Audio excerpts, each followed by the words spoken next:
Buenas.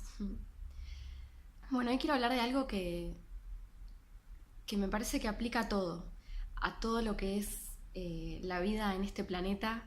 Eh, Sobre todo voy a hablar de lo humano, pero creo que es algo que aplica a todos los seres vivos eh, y quizás también a la naturaleza en general y a las leyes del universo en general, pero no me quiero meter ahí porque realmente no sé de eso y no puedo asegurar nada.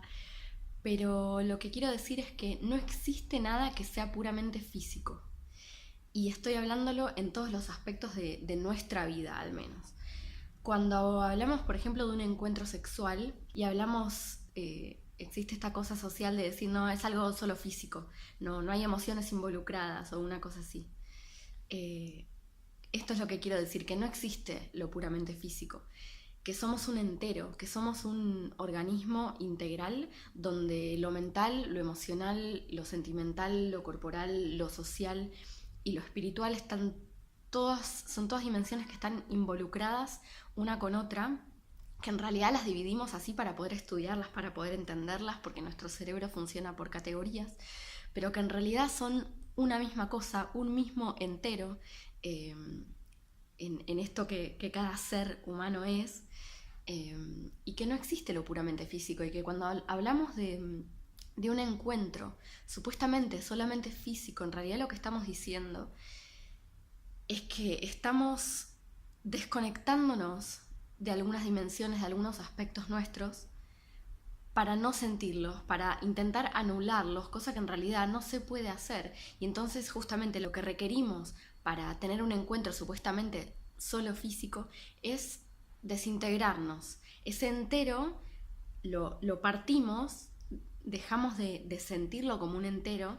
Tenemos esta habilidad los seres humanos de reprimir, de desconectarnos, de negar ciertos aspectos nuestros, eh, para vivir ciertas experiencias de una manera que no nos resulten amenazantes. Entonces, una persona a quien, por ejemplo, por determinados motivos de su propia historia, le resulta demasiado amenazante involucrarse emocionalmente con alguien, eh, o vivir un encuentro completo desde todos sus aspectos y realmente entregar eso, poner eso sobre la mesa cuando se encuentra con otra persona, a esta persona que le resulta demasiado amenazante esta vivencia, eh, va a recurrir a esta desconexión, quizá de su costado emocional, a veces incluso de su costado mental, va a empezar a simbolizar de manera distorsionada lo que está pasando y va a justificarlo de alguna manera para convencerse a sí misma de que eso es una buena vivencia, por ejemplo, o emocionalmente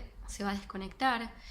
Si bien, como dice Esther Perel, el hecho de hacer, de fingir o de lograr que algo no nos importe, que algo no sea emocionalmente importante, en realidad requiere o reclama un involucramiento, una inversión de energía muy grande. Entonces, en realidad, cada vez que estamos desconectándonos o desintegrándonos, y dejando afuera alguna parte nuestra, en realidad lo que estamos haciendo es pagar un precio bastante alto que tiene consecuencias como, por ejemplo, eh, cuando anulamos determinadas emociones, a la vez es imposible no desconectarnos de todo nuestro espectro emocional. Entonces quedamos como eh, en un modo frío o no en contacto con esas emociones que están vivas en algún lado, sobre todo en el cuerpo, y a las que no les damos bola, y entonces eso muchas veces se transforma en rigidez física, en dolencias físicas, corporales,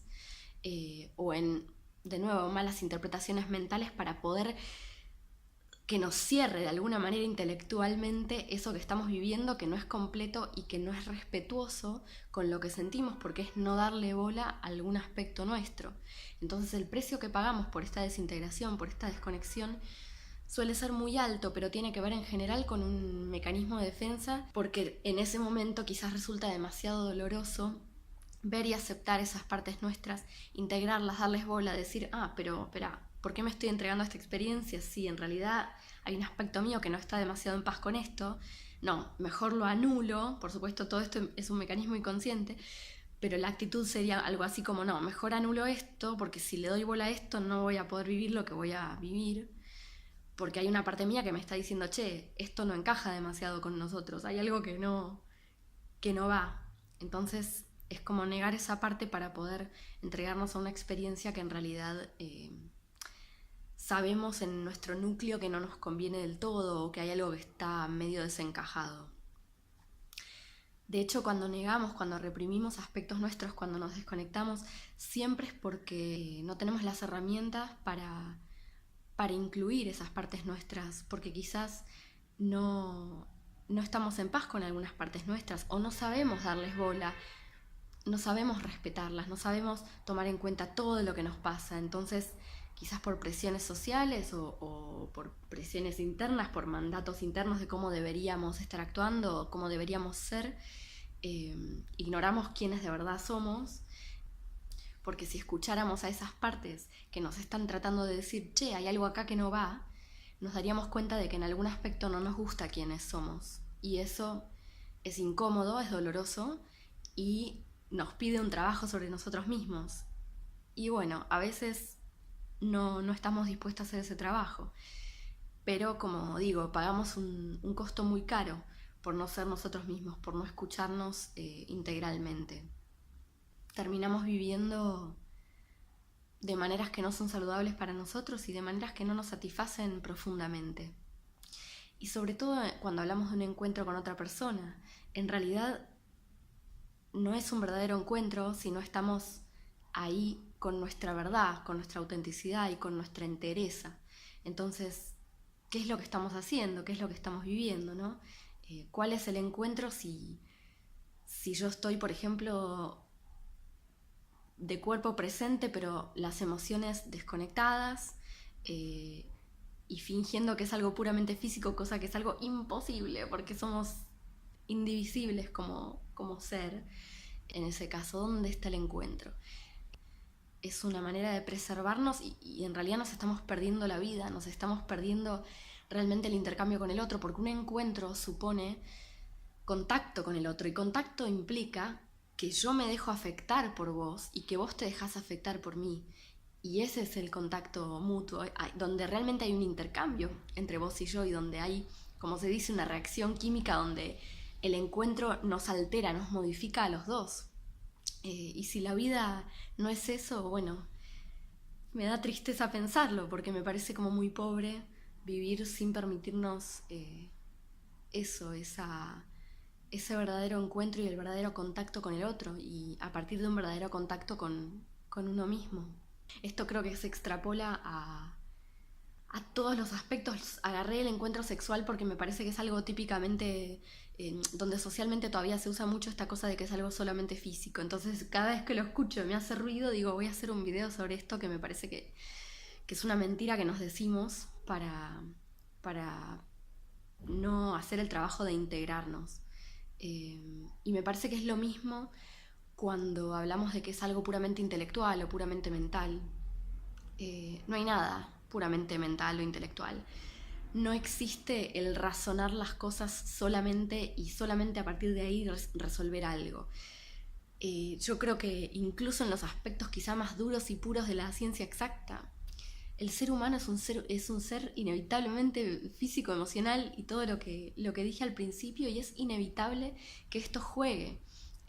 Por eso no creo en la pretensión de objetividad, por ejemplo. Somos seres inevitablemente subjetivos, y creo que hay algo muy rico en darle lugar a nuestra corporalidad, a nuestra emocionalidad, además de a lo mental, cuando hablamos del estudio o de aspectos de la vida humana donde en general nos conducimos desde lo racional, porque venimos de un paradigma positivista y sigue muy vigente esto. Entonces esto nos invita a involucrar todos nuestros aspectos. Cuando estamos en una tarea predominantemente intelectual, dejar que entren las emociones, dejar que entre lo corporal. Cuando estamos en algo que parece que predomina lo corporal, dejar que estos otros aspectos también ingresen. Y cuando estamos en algo que es tan intenso emocionalmente, también permitir que entre lo racional, que entre lo corporal, nuestras sensaciones, que entre nuestra intuición, todos los aspectos a los que podemos echar mano los seres humanos, que somos tan complejos y ricos, porque justamente creo que es en la integración de todos nuestros aspectos y dimensiones donde nos volvemos tanto más funcionales, tanto más ricos y tanto más sanos y potentes y amorosos y capaces de darle algo bueno al mundo. Eh, Así que este es el mensaje de hoy. Te invito a que vivas una vida cada vez más plena. Si te gustan mis contenidos, te invito a suscribirte a mi canal y a darle a la campanita que está ahí. Y te mando un beso muy grande desde Buenos Aires, Argentina.